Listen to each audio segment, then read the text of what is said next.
여러분 안녕하세요. 마이펫 상담소 윤쌤입니다. 그 고양이가 새로운 배우자를 굉장히 싫어하거나 거부한다면 어떻게 하시겠습니까? 싫은 사람을 좋아하게 만든다는 거, 이게 사실은 굉장히 어려운 일입니다. 고양이와 새 집사, 즉 새로 오신 분이 친해지길 원하신다면요,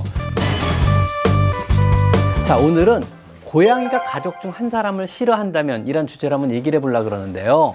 여러분 혹시 고양이를 키우던 나중에 결혼을 하신다면, 그런데 그 고양이가 새로운 배우자를 굉장히 싫어하거나 거부한다면 어떻게 하시겠습니까? 혹은 고양이가 여러분의 가족 구성원, 현재 여러분들이 동생도 있을 테고 막내 동생도 있을 테고 아버지도 있고 어머니도 있을 거잖아요. 그 가족 구성원 중에 한 사람을 극도로 싫어한다면 어떻게 하시겠습니까? 이미 결혼을 한 마당에 고양이의 가족 선택권을 존중한다는 입장에서 갑자기 이혼을 하겠다 이럴 수도 없는 노릇이고요. 그렇다고 가족들을 떠나 살 수도 없는 노릇 아니겠습니까? 오늘은 고양이가 갑작스레 들어온 새로운 가족을 좋아지게 하는 기술을 한번 배워보도록 하겠습니다. 싫은 사람을 좋아하게 만든다는 거, 이게 사실은 굉장히 어려운 일입니다. 또 까다롭고 예민한 고양이라면 쉽지는 절대 않을 겁니다. 우선 새로 들어온 가족, 배우자를 중심으로 한번 설명을 해드려 볼게요. 가족 구성원 중 한 사람을 싫어한다면은요, 이 배우자를 중심으로 설명한 내용을 응용을 한번 해보시면 될 것 같습니다. 갑작스러운 결혼이나 아니면 새 가족에 추가하는 집사에게 굉장히 축복스러운 일이 될 수 있는데요, 사실 고양이에게는 굉장히 재앙 같은 일이 될 수도 있습니다. 익숙치 않은 사람의 익숙치 않은 손짓, 몸동작, 목소리, 톤의 등장은 얘들은 굉장히 위협으로 받아들일 수 있고요. 집사의 관심을 갑자기 독차지하고 또 자신의 영역권을 굉장히 심각하게 침해하며 자신의 위협에도 아랑곳하지 않고 자신의 경고에도 아랑곳하지 않고 꺼리낌 없이 자기 영역권을 활보하고 다니는 걸 보고 있으면은요, 고양이들은 엄청난 경계심과 스트레스를 느낄 수밖에 없습니다. 좋든 싫든 고양이는 이 낯선 침입자에게 결국은 적응을 해야만 하고요, 한 영역권을 공유하며 가족을 이루고 살아야만 하는 겁니다. 근데 이왕 살 거면 잘 살아야 되잖아요. 싫어하면 살 수는 없잖아요. 고양이도 스트레스 너무 많이 받고요. 첫째 규칙은요, 절대 여러분의 새 집사에게 친해지기 위해서라도 고양이가 싫어할 만한 짓은 조금도 해서는 안 된다는 겁니다. 여기에는요, 억지로 무릎에 앉힌다든가 아니면 억지로 만진다든가 억지로 안아준다든가 쓰다듬거나 하는 모든 일체 행동이 포함됩니다. 고양이가 조금 더 싫어를 하면은요, 건들지 말고 만지지 마세요. 만약 억지로 친해지게 한다고요, 만약에 집사 여러분이 갑자기 이제 새 배우자의 무릎에 앉힌다거나 안아서 배우자한테 만져보려고 한다거나 이런 행동은 굉장히 안 좋은 행동에 들어갑니다. 만약에 억지로 집사 여러분이 그렇게 유도를 하면요, 고양이는 굉장히 혼란스러워하면서요, 집사 여러분에 대한 신뢰마저 잃어버리게 돼요. 이때는 관계가 굉장히 악화되기 시작하거든요.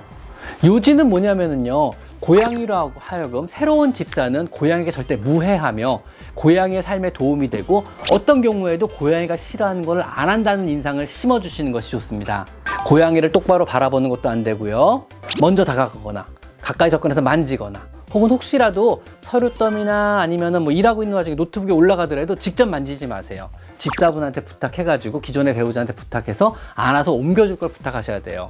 어떤 경우에도 고양이가 싫어할 만한 조그만 행동도 하셔서는 안 됩니다. 고양이와 새 집사, 즉 새로 오신 분이 친해지길 원하신다면요, 고양이가 스스로 다가올 때까지 기다리셔야만 해요.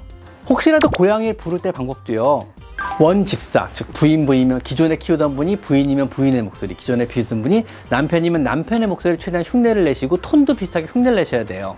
여자의 고음 톤만 듣다 남자의 걸걸하고 거친 톤을 들으면 고양이들이 겁을 먹게 되고요, 반대로 남자의 걸걸한 톤을 듣다 여자의 하이 톤을 들으면 고양이들이 굉장히 긴장을 하게 됩니다. 실내에서의 동작 또한 되도록 작게 움직여 주시는 게 좋아요. 고양이에게 위협이 안 가도록요. 먹이는 새로운 집사가 전담해서 주시는 것이 좋습니다.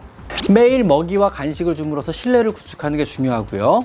자율급식이라고 하더라도 새로운 집사가 계속 먹이를 주면 그릇에 새로운 집사의 냄새가 배요. 그러면서 신뢰감이 조금씩 쌓이게 됩니다. 냄새에 익숙해지기도 하고요.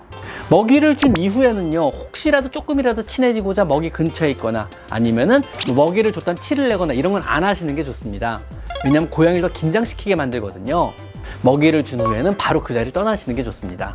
어차피 냄새가 남아있기 때문에 옆에 없어도 누가 밥을 줬구나, 누구 냄새가 배어있구나 하고 고양이는 인지를 하게 됩니다. 즉 굳이 지켜보고 가까이서 보면서 고양이를 위협할 필요가 없습니다. 여러분은 친해지기 위해서, 내가 밥을 줬어라고 알려주기 위해서 옆에 있는 거지만 고양이 입장에서는 위협밖에 안 되거든요. 그거는요. 상호작용 놀이 또한 새로운 집사와의 신뢰 구축에 굉장히 큰 도움이 됩니다. 낚싯대 같은 거로 사냥놀이 하는 게 도움이 되고요. 낚싯대의 장점은 고양이와 어른도 거리를 두고 놀아줄 수 있음으로써 고양이도 경계심이 조금 적은 상태로 놀 수가 있는 것입니다. 상호놀이 교육을 시킬 때 주의사항은요, 원 집사와 비슷하게 놀아주셔야 됩니다. 너무 빠르게 흔들어줘도 안 되고 원 집사가 흔들던 대로 흔드시는 걸 배워서 하시는 똑같이 해주시는 게 좋고요. 만약 경계에서 새로운 집사가 상호작용들을 한다고 낚싯대를 흔들어도 고양이가 가까이 오지 않는다면은요, 원래 집사분께서 같이 놀아주시다가 자연스럽게 옆에 앉아 있다가 낚싯대를 인계 받는 게 좋습니다. 이런 식으로 반복한다면은요, 고양이도 경계심이 많이 누그러지게 됩니다. 노는 중에 경계심이 많이 높거든요, 애들이 확실히. 고양이 경계심이 굉장히 심하다면은요, 매일매일 새로운 집사의 바짓단에 펠리웨이 스프레이를 뿌리는 것도 굉장히 큰 도움이 됩니다. 고양이들이 흥미를 느끼기도 하고, 고양이들이 친근감을 나타내기도 하고, 아니면 고양이들이 경계심을 많이 내려놓는 효과도 있습니다. 어느 정도 시간이 흐르면은요, 어느 순간에 고양이가 경계심을 품고 조금씩 다가오기 시작합니다. 어느 순간에 테레비를 보고 있으면 옆에 앉아있기도 하고요, 바짓단에 쓱 하고 머리를 비비고 가기도 합니다. 이때 주의사항이요, 절대로 서둘러서 안 됩니다. 옆에 와서 앉아있다 그래서 당겨서 안으려 그러시거나 바짓단에 얼굴을 빈 데서 갑자기 쓰다듬으려 가셔서는 절대로 안 됩니다. 그냥 기다리실 것을 추천드립니다. 그러다 고양이가 충분히 접근해 오면요, 하나 시도해 볼 만한 게 있습니다. 고양이 악수인 코인사부터 시작하시는 건데요, 코인사는 고양이 간의 최초의 인사예요. 서로 코를 마주대는 인사거든요. 그렇다고 여러분의 코를 들이대시면 절대 큰일 나고요. 코를 들이셨다면 얼굴에 빨간 줄 나세요. 진짜로 얼굴에 오선지 생기시고요. 검지손가락을 코에 마주대는 거예요. 코 대신요. 검지손가락을 고양이의 코높이에 가만히 펴시고요, 가만히 기다려 봅니다. 마이클라, 우리 코인사 보여주자. 일로와. 으쌰. 그리고 가만히 코에 대봅니다. 알았어, 미안해. 검지손가락을 가만히 코높이에 가까이 대주시면요, 고양이가 코를 이렇게 비빌 때가 있어요. 코를 맞대거나요. 그게 코인사거든요. 코인사에 성공하시면은요, 그 이후에 검지손가락으로 얼굴 옆을 살짝 비벼주세요. 여기 되게 좋아하거든요. 그럼 뺨을 문대주는 효과가 돼요, 손가락에서요. 그 다음은 되게 편해요. 인사 과정이 끝났기 때문에 웬만한 속기를 거부를 안 하게 돼요. 무릎에도 아마 굉장히 쉽게 올라오게 될 겁니다. 고양이가 좋아하는 부위를 아주 자연스럽게 쓰다듬다 보면요, 어느 순간에 무릎 위에 이렇게 올라가게 돼요.